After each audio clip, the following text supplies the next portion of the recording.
Y hacer, si algo bueno ha traído este bloqueo petrolero estadounidense a Cuba, yo estoy en contra totalmente del bloqueo. O sea, me parece que nada más perjudica al pueblo, no le hace ni cosquilla. A la dictadura, pues esa gente tiene plantas eléctricas, suministro de gas, nunca le va a faltar la corriente, ni la comida, en fin. Pero si algo bueno ha traído este bloqueo petrolero de Marco Rubio, porque esto es una idea de Marco Rubio, no van a pensar que esto salió de Trump, ni mucho menos. Trump le importa tres pepinos la democracia en Estados Unidos, ¿qué coño le va a importar en Cuba? Pero este bloqueo petrolero de Marco Rubio, lo bueno que ha tenido es que le ha demostrado incluso a los comunistas en la isla que los verdaderos culpables de la situación cubana es el propio gobierno cubano. Vaya, pero a las claras, ¿eh? Fíjate que con un bloqueo petrolero y aún así se renuncian, se niegan a hacer cambios profundos económicos en la isla. O sea, son ellos. Esos cambios que anunció Díaz-Canel, eso y mierda lo mismo.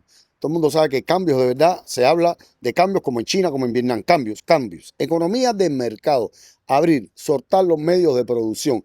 Aunque sea una economía orientada al socialismo como tiene Vietnam, no importa.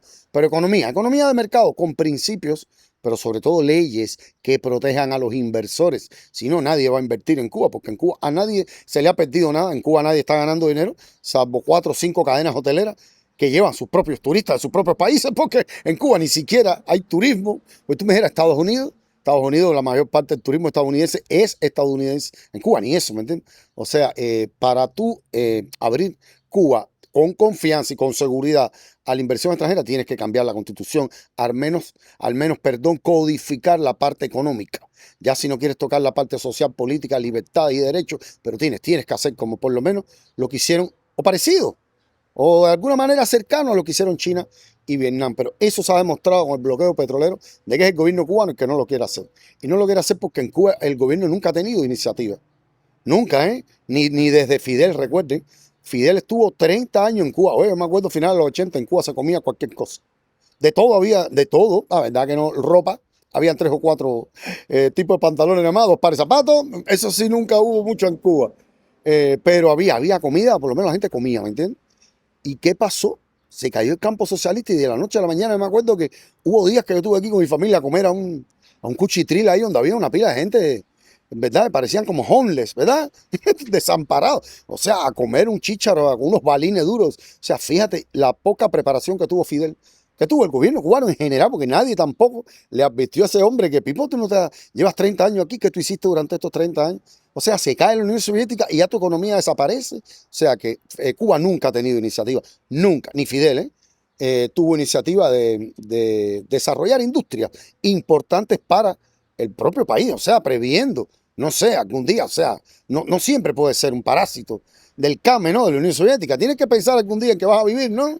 Bueno, eso nunca Fidel lo hizo. Después sí comenzaron a salir gente con ideas, vino lo del turismo, después después lo de las remesas, con las medidas pues, de los balseros del 94 con Clinton, pero la verdad es que el gobierno cubano nunca ha tenido nunca ha ido más allá, nunca, y ahora han demostrado que no tienen ni una puta idea qué coño van a hacer con ese país, y eso ha quedado demostrado con este bloqueo petrolero, o sea que un final da igual lo que digan las partes más recalcitrantes del exilio, las partes más recalcitrantes de la isla, sí, porque al final los que más gritan son los comunistas de la isla y los anticomunistas aquí, pues llamarlo de alguna manera, ¿no? Y ninguno de los dos resuelve el problema, al contrario, son los que están complicando más la jugada. Yo, de verdad, un día yo me gustaría coger a todos los comunistas cubanos, a todos los anticomunistas, meterlo en una isla, que escojan las armas y se maten. Y el que gane se queda con la isla. Y monten ahí en la dictadura que quieran, de derecha o de izquierda, me da igual, ¿me entiendes? Pero de verdad, siempre me parece que lo que ha pasado en Cuba, y creo que pasó también cuando Obama, es que hay sector muy comunista dentro de la isla que no quería lo de Obama. Lo hay todavía, ¿me entiendes? Y no quieren el cambio. En mi opinión, yo creo que Raúl era propenso. Se demostró con Obama, pero evidentemente hay sectores muy influyentes, estoy seguro son políticos, que no desean una apertura económica en Cuba. Y la verdad, se lo digo tanto a los de allá como a los de aquí, como mismo. Cuba puede cambiar después que muera Raúl para bien y pueden venir los grupos de poder ponerse de acuerdo y comenzar un proceso democrático que en realidad los grupos militares se pueden poner de acuerdo y formar una junta militar y se puede quedar en Cuba de gobierno una cosa como jamás hayamos visto.